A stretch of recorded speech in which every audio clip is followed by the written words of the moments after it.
नमस्कार दोस्तों। उत्पन्ना एकादशी का हिंदू धर्म में विशेष महत्व है।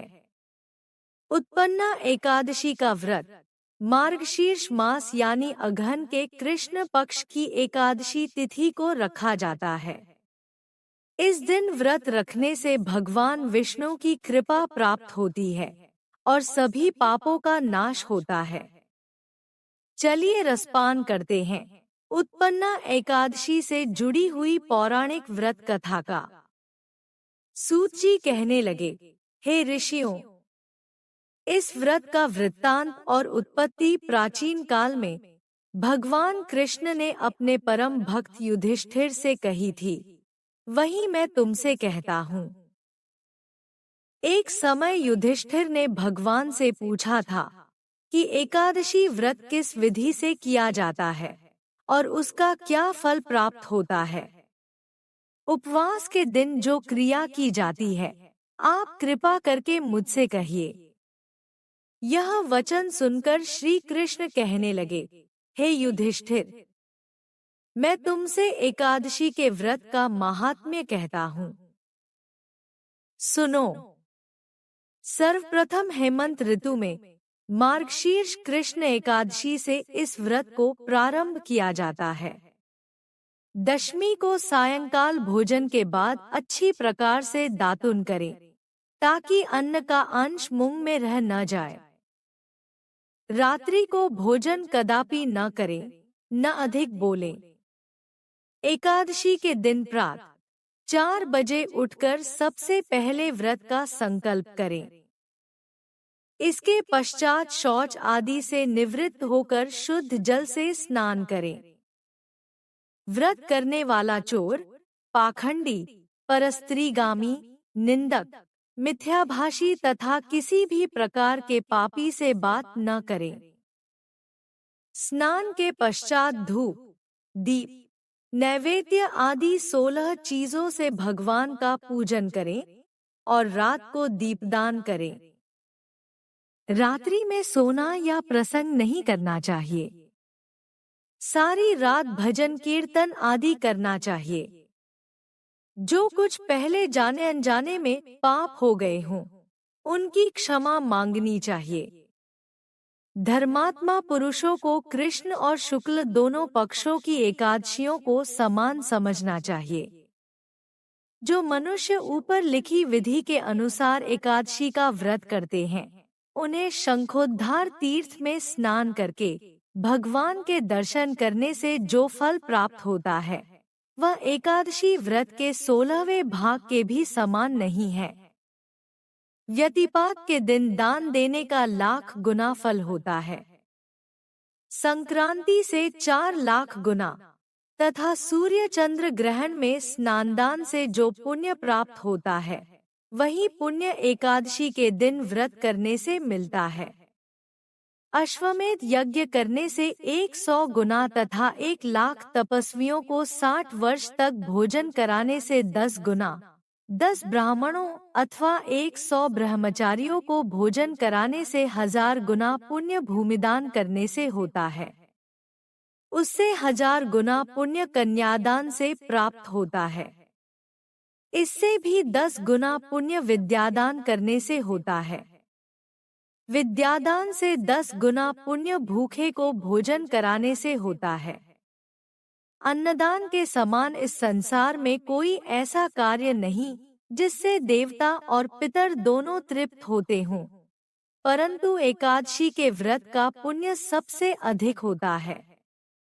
1000 यज्ञों से भी अधिक इसका फल होता है। इस व्रत का प्रभाव देवताओं को भी दुर्लभ है। रात्रि को भोजन करने वाले को उपवास का आधा फल मिलता है और दिन में एक बार भोजन करने वाले को भी आधा ही फल प्राप्त होता है, जबकि निर्जल व्रत रखने वाले का महात्म्य तो देवता भी वर्णन नहीं कर सकते। युधिष्ठिर कहने लगे कि हे भगवन, आपने हजारों यज्ञ और 1,00,000 गोदान को भी एकादशी व्रत के बराबर नहीं बताया, सो यह तिथि सब तिथियों से उत्तम कैसे हुई, बताइए। भगवान कहने लगे, हे युधिष्ठिर, सतयुग में मुर नाम का दैत्य उत्पन्न हुआ। वह बड़ा बलवान और भयानक था। उस प्रचंड दैत्य ने इंद्र, आदित्य, वसु, वायु, अग्नि आदि सभी देवताओं को पराजित करके भगा दिया। तब इंद्र सहित सभी देवताओं ने भयभीत होकर भगवान शिव से सारा वृत्तांत कहा और बोले, हे कैलाशपति, मुर दैत्य से भयभीत होकर सब देवता मृत्युलोक में फिर रहे हैं। तब भगवान शिव ने कहा, हे देवताओं, तीनों लोकों के स्वामी, भक्तों के दो खून का नाश करने वाले भगवान विष्णु की शरण में जाओ। वे ही तुम्हारे दो खून को दूर कर सकते हैं। शिवजी के ऐसे वचन सुनकर सभी देवता क्षीर सागर में पहुँचे।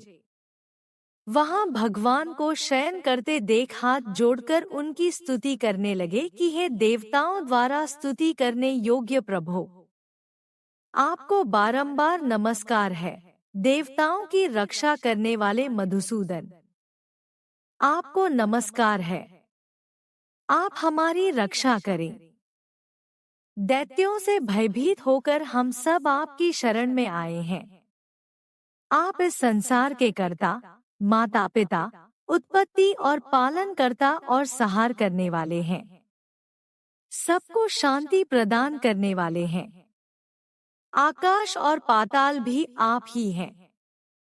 सबके पितामह ब्रह्मा, सूर्य, चंद्र, अग्नि, सामग्री, होम, आहुति, मंत्र, तंत्र, जप, यजमान, यज्ञ, कर्म, कर्ता, भोक्ता भी आप ही है। आप सर्वव्यापक हैं। आपके सिवा तीनों लोकों में चर तथा अचर कुछ भी नहीं है।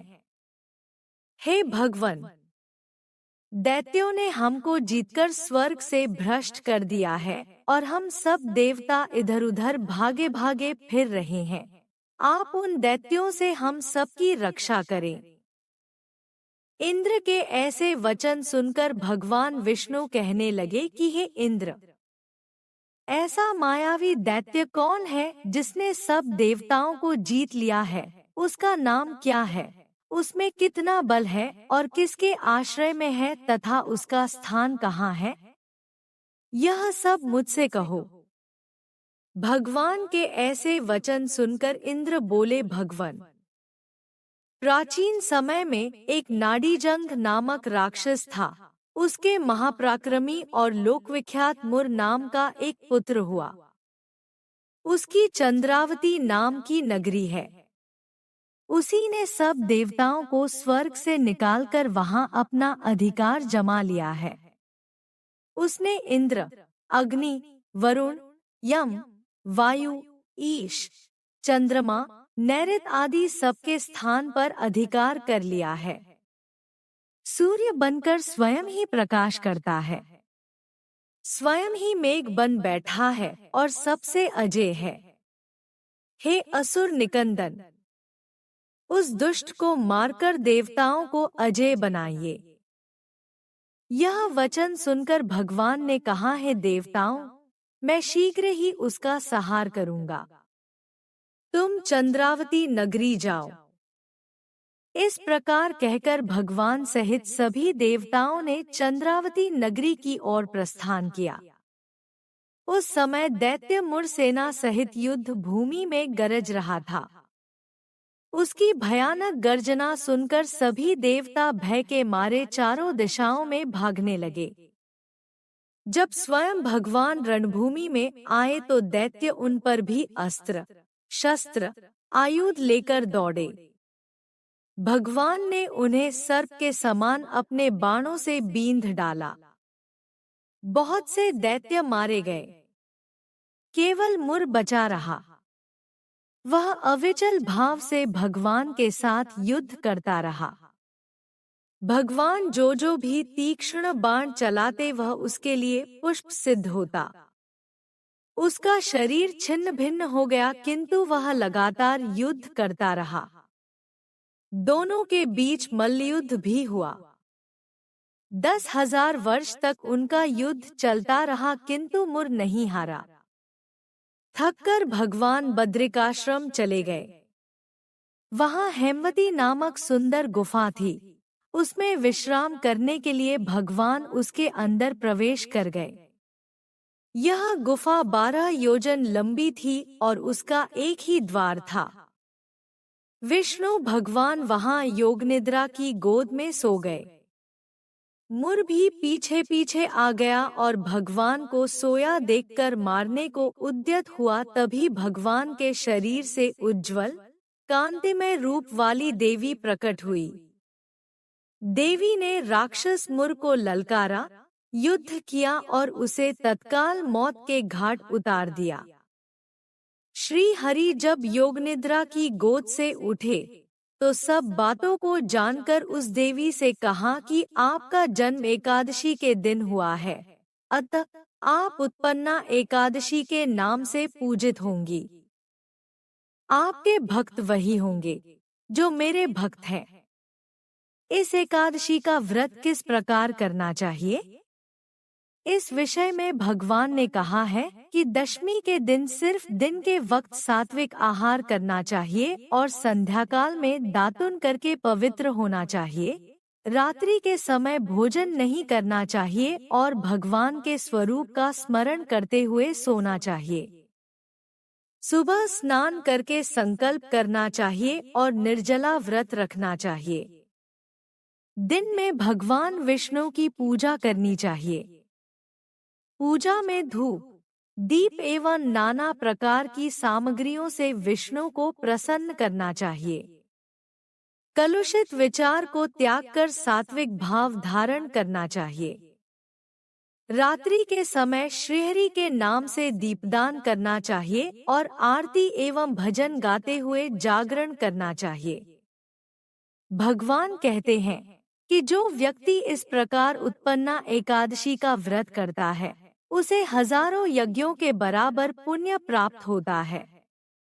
जो भिन्न भिन्न धर्म कर्म से पुण्य प्राप्त होता है उन सब से कई गुना अधिक पुण्य इस एकादशी का व्रत निष्ठापूर्वक करने से प्राप्त होता है। भक्तजनों, यदि आपको हमारे चैनल सुविचार संग्रह द्वारा सुनाई गई पौराणिक कथा अच्छी लगी है तो वीडियो को लाइक करें, कमेंट करें, अपने रिश्तेदारों व मित्रों के साथ शेयर करें। हमारे चैनल को सब्सक्राइब करें, बेल आइकन को दबाएं ताकि हमारे हर नए वीडियो के अपडेट आप तक पहुंचती रहे। धन्यवाद।